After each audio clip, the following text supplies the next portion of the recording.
Hiling naman na public apology ni Senador Marcoleta mula kay Ombudsman Remulla hinggil sa issue ng Bend the Law, hindi pinayagan ng Senado. Kasama natin sa balitang yan si Radyoman Conde Batak. RMN Live Report!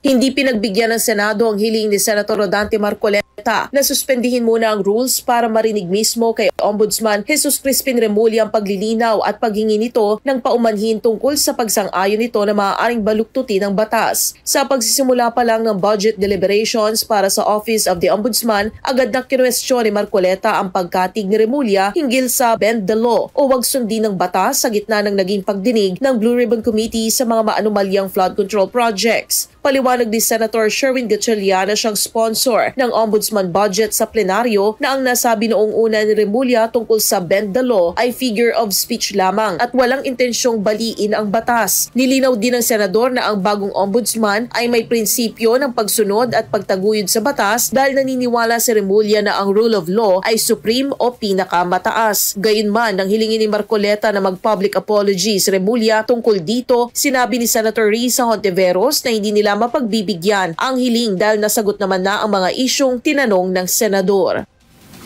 Mr. President, our people might be confused by that statement. That's why I am asking whether he can make a clarification or he can make public apology for saying that, Mr. President.